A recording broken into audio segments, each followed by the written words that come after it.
on va tout de suite partir voir un peu de beauté avec Jean-Seb, mais avant tout, j'aimerais vous dire que le produit du jour, ce sera le jambon de Reims. Voilà, mais vas-y, Jean-Seb.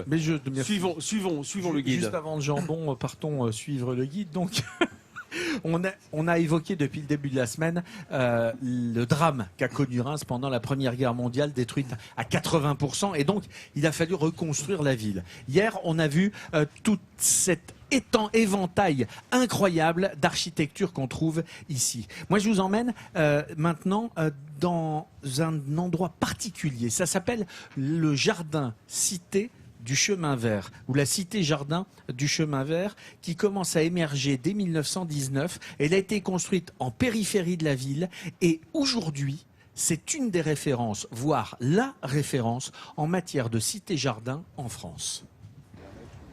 La cité-jardin du chemin vert est l'un des quartiers les plus atypiques de Reims.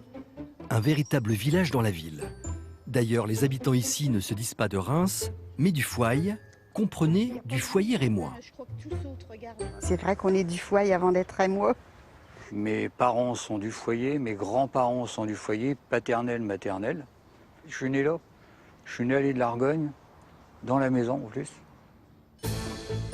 À l'origine, des logements sociaux construits dans les années 20 par un homme d'affaires, architecte, humaniste et visionnaire, Georges Charbonneau.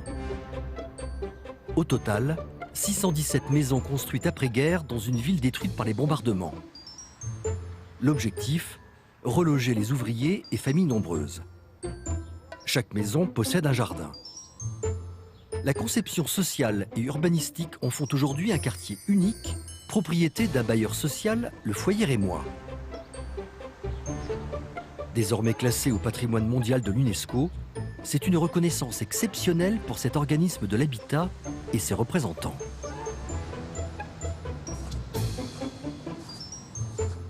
L'UNESCO s'est rendu compte du caractère unique et exceptionnel de cette cité-jardin et a décidé de l'intégrer au classement. Et c'est une fierté pour un bailleur social comme le Foyer Rémois d'avoir dans son patrimoine une cité-jardin qui est classée au patrimoine mondial de l'UNESCO. On peut dire que c'est unique au monde.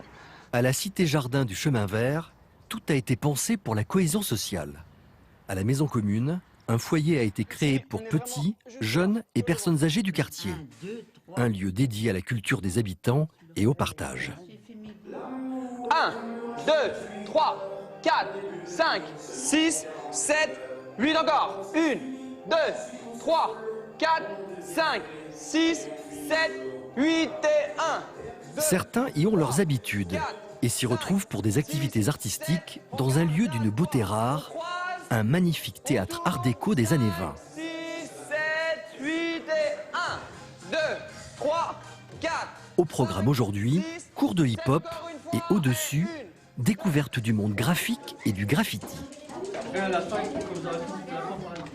C'est un bon endroit, on s'amuse bien, on fait des rencontres avec beaucoup de personnes. C'est bien, il y a des animateurs sympathiques qui nous prêtent leur matériel. On fait plein de choses intéressantes. J'aime bien venir au chemin vert parce que déjà il y a plein d'activités, on se fait des copains, on en retrouve. Et à quelques pas, dans une autre salle, ce sont les doyennes du quartier qui se retrouvent 3 fois par semaine au club des doigts agiles. On est tous des bonnes femmes qui travaillent bien et puis qu'on a les doigts agiles. Qu'on arrive à faire quelque chose. On arrive à regarder ce que j'arrive à faire. Pour rien au monde, ces copines de longue date ne quitteraient ce quartier qui les a vues naître. J'aime bien parce que j'ai mon église, j'ai ma maison commune, et puis j'ai mes copines, oui. Moi, qu'est-ce que j'aime ici, c'est l'ambiance. On rigole bien, on s'amuse bien. Des belles petites femmes. On tricote, on coud, on brode, on raconte nos bêtises. Il fait bon vivre dans ce quartier unique, chaleureux, plein d'âme. C'est un endroit extrêmement particulier, comme quoi quand on crée des villes nouvelles, on peut créer aussi des âmes, on peut créer des endroits qui sont totalement investis par leur population, qui deviennent acteurs et qui ne pourraient plus s'en passer. La cité Jardin appartient toujours aujourd'hui au Foyer Rémois et c'est vrai qu'on y trouve à peu près tout. C'est déjà à l'époque, avant les allocations familiales, avant l'invention des MJC, avant la sécurité sociale, on avait déjà déjà institué dès les années 20 tout ce qui fait que on pouvait vivre de manière extrêmement agréable. Et alors, on a entendu la dame dire j'ai mon église, parce qu'effectivement, il y a une église, l'église Saint-Nicaise, qui est totalement particulière. Parce que alors d'extérieur, magnifique, art déco. D'extérieur, elle est très discrète parce qu'elle se fond dans l'architecture. Elle est en béton, elle est avec une charpente d'acier. Il y a un parement de briques qui est qui relève comme ça les façades. Et alors surtout, à l'intérieur, elle est d'une richesse incroyable. Il faut aller la visiter. Vous allez voir des décors de René Lalique et d'autres grands noms de l'art déco justement de l'époque. C'est une petite merveille, c'est un bijou et c'est totalement étonnant ici à Reims. Oui, ça donne envie, rien que de voir déjà les quelques images qui ont été réalisées par nos équipes. Clémentine, je suis sûr que toi aussi, ça t'intéresse. Oui, il y a quelque chose qui est particulièrement touchant dans cette cité-jardin, c'est que l'un des architectes qui est à l'origine d'un certain nombre de réalisations était un Auburtin. Or, Auburtin, son père était déjà architecte et il avait créé l'école alsacienne à Paris. Et donc, le petit Auburtin, toute sa scolarité... Tu n'y es pas passé, toi, à l'école alsacienne? Non, j'aurais peut-être dû, mais non. Et donc, toute sa scolarité, il a dû voir des gravures, des représentations de l'Alsace qui étaient perdues, parce que ça, c'est les années 1874, donc c'est la province perdue. Et donc, quand lui-même devient architecte, eh bien, il a l'Alsace en tête. Et on le voit dans cette cité-jardin. Il y a vraiment une inspiration alsacienne. Toi, en revanche, tu es passé par la Champagne. Hein, oui, mais c'est pour ça, j'ai une grande tendresse pour la Champagne. D'abord parce que oui, j'y suis passé. J'ai fait comme mon service militaire, en gros, une année à Chalon-sur-Marne. À l'époque, ça n'était pas encore Chalon-en-Champagne. Et j'ai participé au tout début de l'institution régionale qui venait d'être créée à l'époque. Et le conseil régional de Champagne-Ardenne est à Chalon en Champagne aujourd'hui.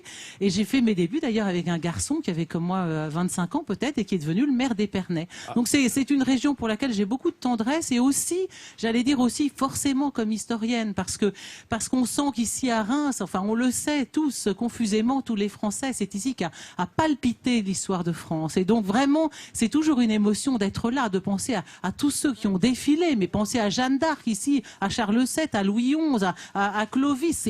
On voit défiler toute cette galerie de rois de France et on se sent vraiment porté par ça. Alors effectivement, je reviens sur la Sainte-Ampoule, j'espère que Jean-Seb nous en parlera, mais voilà, c'est ça, la France a palpité ici depuis Clovis et vraiment, il y a tout lieu pour les Rémois d'en être fiers. Alors, je suis passionné. Voilà. Je me permets d'ajouter qu'on parlait de Châlons-en-Champagne, juste un mot pour vous dire, certains s'étonnent, ceux qui ne connaissent pas la région, que ce ne soit pas Reims qui soit la préfecture de la Marne. C'est simple, hein, à la Révolution française, on a voulu abattre les symboles de royauté qui étaient liés à la ville de Reims et donc un peu la mettre sous le couvercle et donner la prééminence à Châlons, ce qui s'appelle Châlons-sur-Marne à l'époque. Mais il est évident que ça reste la ville importante d'abord du département et de la région. On est à Reims, on y est bien. Et j'accueille